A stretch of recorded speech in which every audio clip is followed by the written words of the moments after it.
एक छोटे से पंजाबी ढाबे पर हरपाल सुबह सुबह तंदूर जलाता है और हाथ से आटा गूंदता है। उसकी कमीज पर आटे के दाग हैं, लेकिन चेहरे पर मेहनत की चमक है। वो गल्ले में बचे थोड़े से नोट गिनता है और मन ही मन सोचता है कि आज गैस का उधार कैसे चुकाएगा। तभी वो ढाबे के बाहर उधार नहीं मिलेगा वाला बोर्ड टांगते हुए भी उदास हो जाता है। 2 स्कूल के बच्चे आते हैं और धीमे से कहते हैं कि उनके पास पैसे नहीं हैं, पर बहुत भूख लगी है। हरपाल उनके चेहरे देखकर पानी का गिलास आगे बढ़ाता है और रसोई की तरफ मुड़ जाता है। वो झटपट 2 गरम पराठे सेकता है और बच्चों के सामने रख देता है। बच्चे खाने लगते हैं और हरपाल दूर से उन्हें देखते हुए अपने दिल में हल्की राहत महसूस करता है। तभी एक सख्त स्वभाव वाला सप्लायर ढाबे पर आकर उधार के पैसे मांगता है और आवाज ऊंची कर देता है। हरपाल उसे शांत करने की कोशिश करता है, पर उसके पास देने को पूरा पैसा नहीं होता। सप्लायर बच्चों की प्लेट की तरफ इशारा करके ताना मारता है कि पहले मुफ्त खिलाओगे तो ढाबा कैसे चलेगा। हरपाल का चेहरा लाल हो जाता है, लेकिन वह बच्चों को उठने से रोकने के लिए हाथ का इशारा करता है। हरपाल सप्लायर से कहता है कि वो शाम तक कुछ इंतजाम कर देगा और सप्लायर गुस्से में धमकी देकर चला जाता है।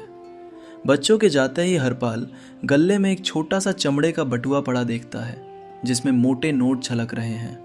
वो बटुआ उठाकर पलटता है और अंदर एक पहचान पत्र देखकर चौंक जाता है। पहचान पत्र पर शहर के बड़े ठेकेदार विक्रम सिंह का नाम देखकर हरपाल की आंखें फैल जाती हैं।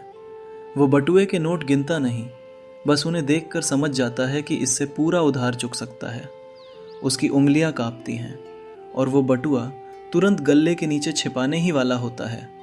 फिर वो रुककर गहरी सांस लेता है और खुद से कहता है कि गलत रास्ता उसे अंदर से तोड़ देगा। हरपाल बटुआ कपड़े में लपेट कर बाहर निकलता है और सड़क पर इधर उधर देखता है कि मालिक कहीं पास तो नहीं।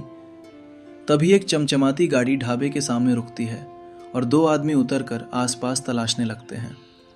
हरपाल उनके चेहरे की सख्ती देखकर डरता है, फिर भी आगे बढ़कर पूछता है कि क्या वे किसी चीज की तलाश कर रहे हैं। उनमें से एक झुंझलाकर कहता है कि साहब का बटुआ खो गया है। हरपाल बटुआ दिखाता है तो दोनों आदमी उसे घूरते हैं, जैसे भरोसा ना हो रहा हो। वे उसे तुरंत गाड़ी तक चलने को कहते हैं और हरपाल के मन में चिंता उठती है कि कहीं उल्टा आरोप ना लग जाए। वह तंदूर की आग बंद करता है, ढाबे पर ताला लगाता है और कांपते कदमों से उनके साथ बैठ जाता है। गाड़ी में बैठते ही उसे सप्लायर की धमकी याद आती है और उसका पेट कस जाता है। गाड़ी विक्रम सिंह के बड़े दफ्तर के सामने रुकती है और हरपाल को अंदर ले जाया जाता है। विक्रम सिंह बटुआ देखकर पहले राहत की सांस लेता है, फिर अचानक सवालों की बौछार कर देता है। हरपाल ईमानदारी से बताता है कि बटुआ ढाबे पर मिला था और उसने पैसे नहीं छुए।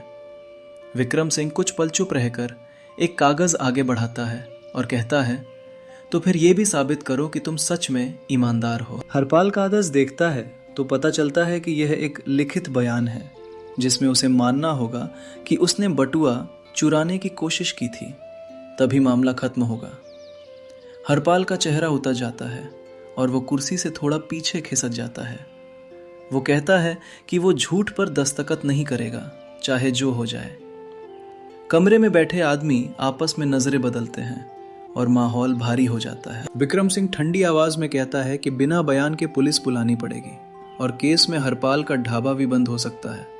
हरपाल को अपने तंदूर, अपनी मेहनत और भूखे बच्चों के चेहरे याद आते हैं। वो हाथ जोड़कर कहता है कि वो गरीब है, पर बेईमान नहीं। वो अपनी जेब से ढाबे की पुरानी रसीदें निकाल कर दिखाता है और बताता है कि उसने आज ही 2 बच्चों को मुफ्त खिलाया था। तभी दफ्तर के बाहर से वही 2 स्कूल के बच्चे दौड़ते हुए आते हैं, जिनके हाथ में एक छोटा सा गुल्लक और कुछ सिक्के हैं।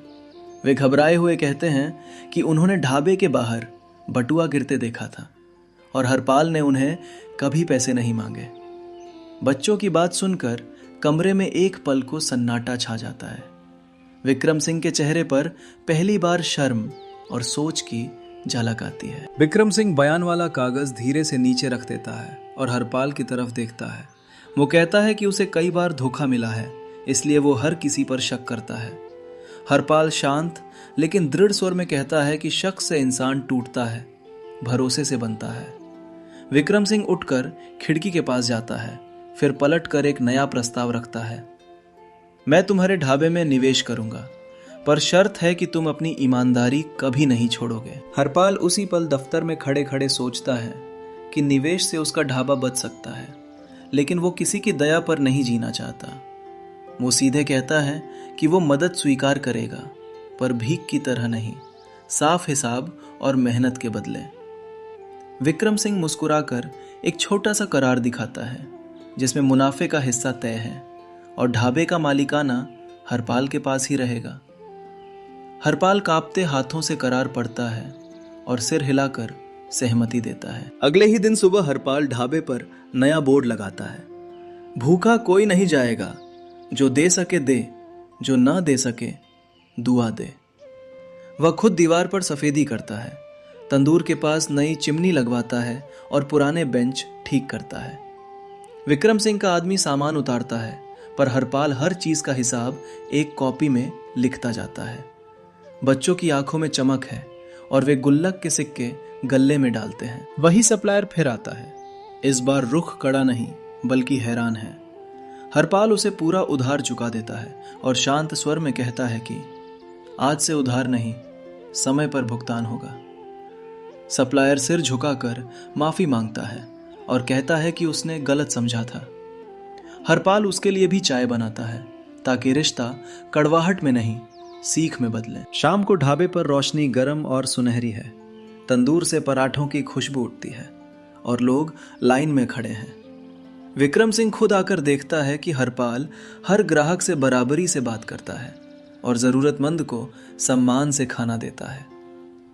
हरपाल मन ही मन महसूस करता है कि आज उसका ढाबा सिर्फ कमाई की जगह नहीं, भरोसे का घर बन गया है। कहानी यहीं खत्म होती है। ईमानदारी ने हरपाल को सिर्फ पैसा नहीं दिया, उसे इज्जत, सुकून और दूसरों का भरोसा भी दिला दिया।